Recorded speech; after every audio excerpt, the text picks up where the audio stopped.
Fluminense acerta mais uma contratação e finalmente foi divulgado aí o nome de um possível zagueiro alvo tricolor ainda nessa janela de transferência. Claro que a gente vai falar bastante também do jogo de amanhã contra o América de Cali. O Renato Gaúcho tem uma dúvida para essa partida, além do Nonato, claro que já voltou para o Rio de Janeiro e não vai atuar. A gente vai falar um pouquinho também do boletim médico tricolor, vários jogadores perto de retornarem de lesão. Muita informação nesse vídeo aqui para você tricolor. Desde já eu te convido a deixar o like, se inscrever aqui no canal, ativar o sininho para não perder nada. Depois da vinheta a gente vai falar muito do Flusão.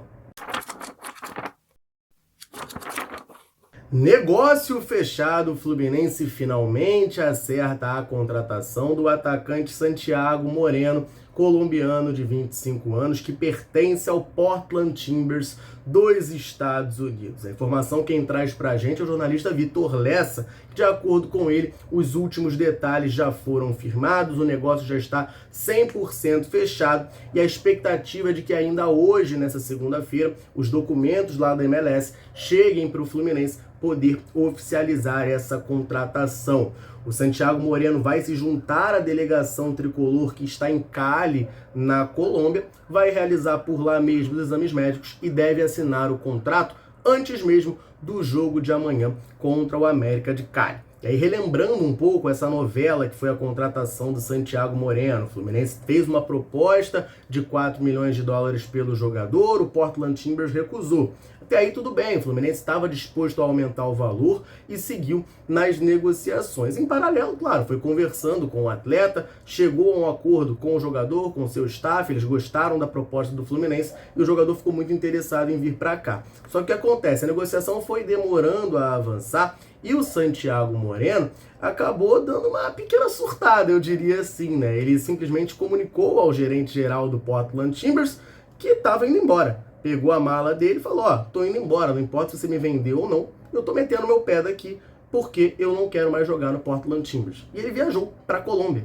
que é o país natal dele. Aliás, o Santiago Moreno é de Cali, inclusive. Ele começou a carreira no América de Cali, que é o nosso adversário de amanhã. Só que essa postura do Santiago Moreno pegou muito mal com o Portland Timbers. E aí eles ficaram irritados e começaram a travar a negociação. O Fluminense conseguiu desenrolar isso tudo. Na sexta-feira o GE trouxe pra gente que tinha encaminhado a negociação, conseguido, né, dobrar ali o Portland Timbers, e agora o Vitor Lessa traz pra gente que é fechado, né? Tudo certinho, tá só esperando a documentação chegar para poder anunciar oficialmente o atacante de 25 anos. Aí é curioso, né? Porque ele meteu o pé para Colômbia, o Fluminense está lá, então ele já está na Colômbia e provavelmente está em Cali, porque ele é de lá, então já vai se juntar na delegação tricolor por lá mesmo para fazer esses exames e assinar contrato. Santiago Moreno, portanto, reforço do Fluminense, segundo reforço dessa janela de transferências. Vale lembrar, o Fluminense já anunciou oficialmente a contratação do meio-campista Luciano Acosta, está regularizado, pode estar em campo amanhã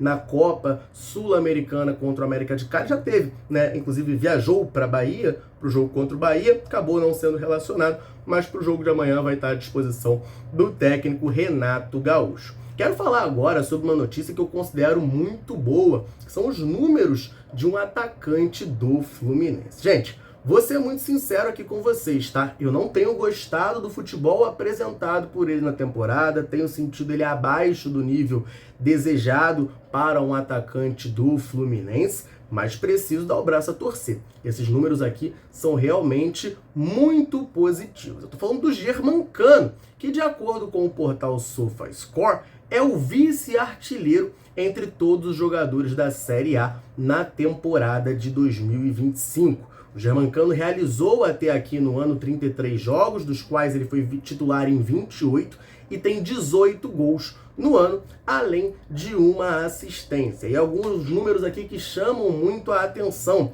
Ele precisa somente de 117 minutos para participar de um gol com a camisa do Flu em 2025 e tem 64% de conversão nas chances claras que tem durante os jogos. No total, o Germancano deu 74 finalizações no ano, sendo 25 delas no gol. Ele tem uma nota 7.14 no SofaScore.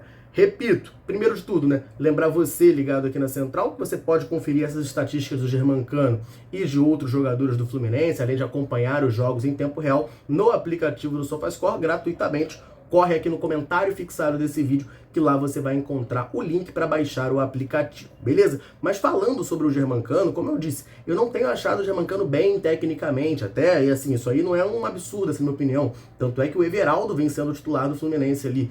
Por mais que o Germancano tenha feito esses gols, são números realmente expressivos, faz uma boa partida contra o Bahia, faz 2 gols que fazem a gente criar a esperança do Cano voltar a ser aquele Germancano que a gente viu em 2022 e 2023, mas não tenho achado a temporada dele muito boa em linhas gerais, até em questão de produção para o jogo. É um cara que tem conseguido fazer alguns gols, geralmente contra times mais fracos, mas agora fez contra o Bahia, e não estou tirando mérito aqui, tá? Mas não tem conseguido, eu não tenho enxergado o Germancano como um cara que está conseguindo ter boas atuações.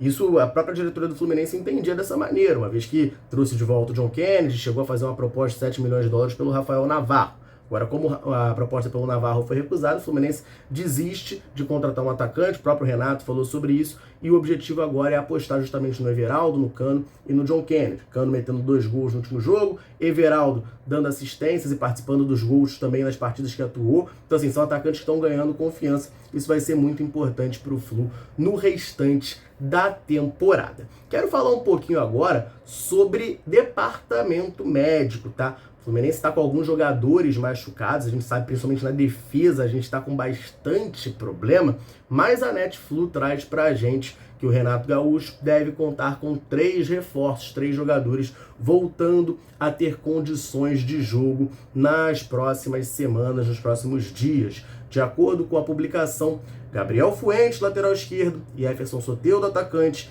e Inácio, zagueiro, estão próximos de retornar aos gramados. A Netflu publica que o trio vem evoluindo bem na recuperação e estão mais próximos de retornar, já estão inclusive na fase de transição. O Gabriel Fuentes não atua desde o dia 27 de julho, ele sentiu uma lesão na posterior da coxa, já o Soteldo deixou a partida contra o Internacional no dia 30 de julho, ainda no primeiro tempo também com uma lesão grau 2 na coxa direita.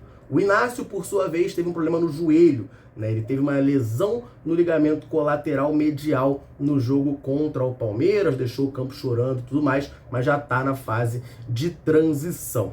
Vale lembrar, tá? Além desses 3 jogadores que estão mais próximos de retornar, a gente tem outros jogadores machucados. O Thiago Silva teve uma lesão grau 2 constatada depois do jogo contra o Grêmio. Vai demorar pelo menos aí mais umas 3 semanas, né? Quando saiu a informação, o Fluminense falou de pelo menos 4 semanas ali para ele voltar a treinar. Então, um jogador que ainda vai demorar um pouquinho para voltar. E outro jogador que eu cheguei a comentar aqui nos últimos dias e que eu considero uma evolução muito positiva é o volante Otávio. Ele rompeu o tendão de Aquiles em março desse ano. As informações da época davam conta de que ele perderia toda a temporada, passou por cirurgia e já voltou a treinar com bola, tá? Já passou todo o trabalho de transição, já voltou a treinar com bola e existe uma expectativa de que ele consiga retornar às atividades completamente ali no Fluminense. Ele já faz alguns trabalhos com bola, mas não faz ainda o treino completo com o elenco, não está 100% em condições, mas está se recuperando de maneira muito positiva. Então esse é o panorama geral de momento do departamento médico tricolor. O Fluminense vem sofrendo bastante com lesões. E aí, falando do jogo de amanhã contra o América de Cali, a gente tem uma ausência e uma dúvida. A gente vai falar um pouquinho sobre isso, só antes deixa eu aproveitar rapidinho para dar uma moral para a galera tricolor, sempre ligada aqui na Central, sempre nos dando aquela moral.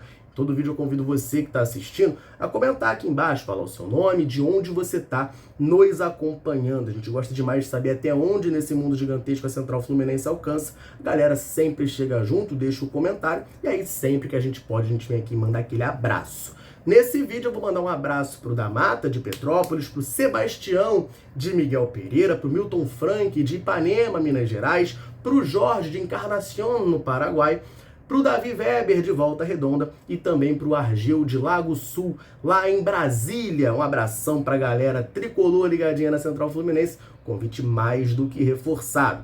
Quer que a gente mande um abraço, um salve, cite o seu nome em algum vídeo? Então comenta aqui embaixo, me fala o seu nome e de onde você está nos acompanhando.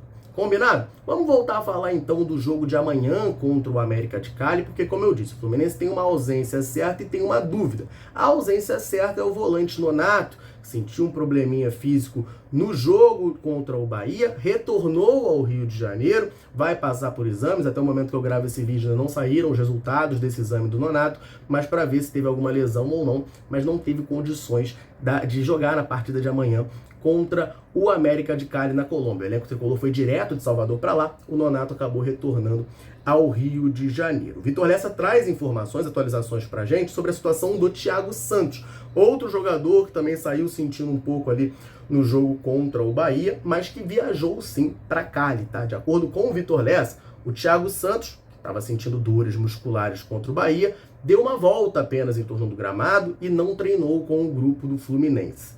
No entanto, de acordo com o jornalista, a tendência é que ele esteja à disposição para essa partida de amanhã contra o América de Cali.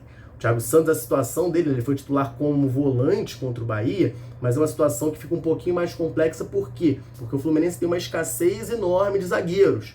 E aí o Thiago Santos é um cara que, por mais que o Renato venha utilizando mais como volante, pode também jogar ali na zaga. Então seria uma opção a mais no setor. A gente já está sem o Thiago Silva Inácio, que a gente falou. Para o próximo jogo, por exemplo, contra o Fortaleza no Brasileirão, não teremos o Freitas, que foi expulso contra o Bahia. Então fica numa escassez muito grande de zagueiros. Então ter o Thiago Santos disponível é, nesse momento, muito importante para fortalecer, para dar mais opções para o Renato Gaúcho ali nesse setor. E quanto ao jogo de amanhã, o Explosão Tricolor traz uma informação importante de que teremos casa cheia, ou seja, pressão para o Fluminense.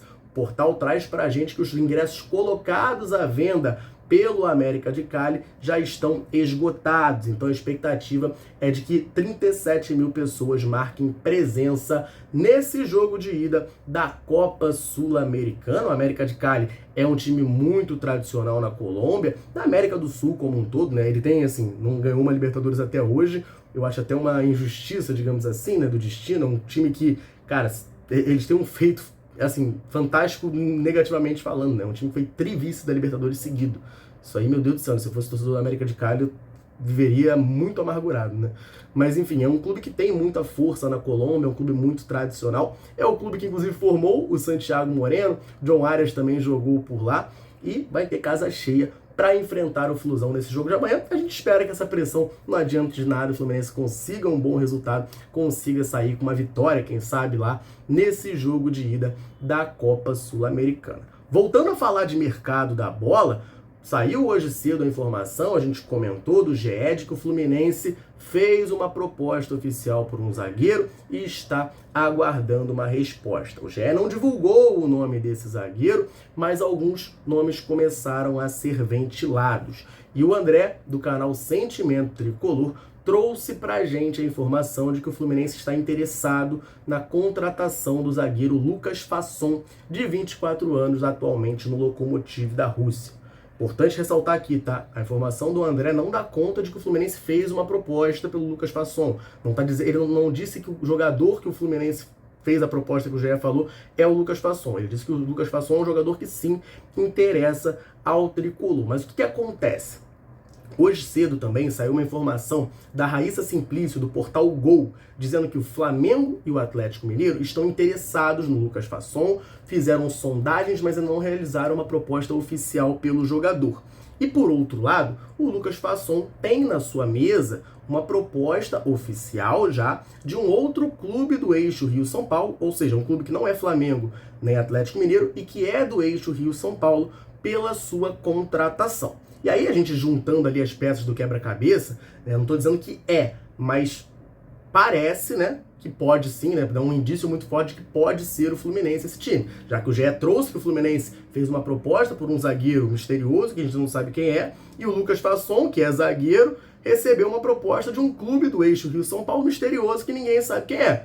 Encaixa, né? Pode não ser, mas encaixa ali e pode parecer de fato que o Fluminense foi o clube que fez a proposta por ele. O importante aqui é o seguinte, a informação que o André do Sentimento Tricolor traz pra gente é que o Fluminense tem interesse no atleta. Se fez proposta ou não, são outros 500, mas o Fluminense tem interesse no atleta de acordo com o canal Sentimento Tricolor. Para quem não conhece o Lucas Fasson, uma rápida retrospectiva aqui da carreira dele. É um jogador que começou na categoria de base do São Paulo, teve uma saída conturbada por lá, entrando na justiça, e ele assinou com um time do Chile chamado La Serena. Bem, jogou lá, né? E logo foi pro Atlético Paranaense. No Atlético jogou alguns poucos jogos e foi negociado com o futebol russo. É um zagueiro de 24 anos, canhoto, tem passagem pela seleção brasileira sub-23, chegou a fazer alguns jogos no pré-olímpico e tá lá no futebol russo. É um atleta, tá, gente? Dando agora já a minha opinião aqui, que não me agrada, tá? Não me agrada essa contratação. É um jogador que, pô, sendo muito sincero aqui com vocês, com todo respeito ao atleta, caso ele venha, eu espero estar equivocado, espero que ele jogue muita bola, fique claro, tá? Mas eu acho que é o tipo de jogador que acaba sendo super valorizado por ser canhoto, tá? A gente sabe que hoje em dia se fala muito de zagueiro canhoto por causa da saída de bola, etc e tal.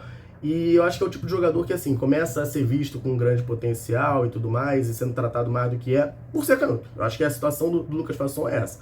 Não tem atuações de destaque em lugar nenhum para valer essa coisa que se fala dele, tá? E é um jogador que tem muitas lesões. Ele tem 24 anos, já tem 5 anos de profissional e só tem 102 jogos. É um jogador que tem frequentes lesões. Lá na Rússia, nesses 3 anos, ele jogou, acho que foram 45 jogos. Então, assim, é um jogador que sofre muito com lesões. Precisa de um jogador para chegar e jogar, para ontem. Até a notícia do GE fala que a proposta que o Fluminense está fazendo é para um jogador para chegar e jogar já contra o Fortaleza. Precisa de um cara para chegar e jogar. Não sei se esse cara vai ser o Lucas Fasson. Assim, nesse momento tá bom, ele pode estar inteiro para poder jogar, mas é um cara que sofre muito com lesões. E assim, ele tá no Lokomotiv, ele tem contrato, é um jogador que, beleza, ele tem contrato só até junho de 2026. O clube talvez não possa fazer tanto jogo duro, porque senão corre o risco de perder de graça. Mas é um jogador que tem contrato, então o Fluminense vai ter que investir alguma grana. E aí, investindo uma grana, não acho, tá, que seria a melhor opção para o Flu no mercado. Vamos aguardar as cenas dos próximos capítulos. O André do Sentimento Tricolor dá conta de que o Fluminense está interessado na contratação do Lucas Fasson. E aí resta a gente tentar descobrir, e a gente está fazendo esse trabalho aqui na Central Fluminense, tentar descobrir quem é esse zagueiro que o GE falou e descobrir se é, de fato, o Lucas Fasson ou não. Tá certo, galera? Eu quero que você, ligadinho na Central, agora deixe a sua opinião aqui nos comentários. Lucas Fasson seria um bom reforço para o Fluminense? Comenta aqui então pra gente trocar aquela ideia. Combinado? Vou ficando por aqui. Um abraço, saudações tricolores. Tamo junto!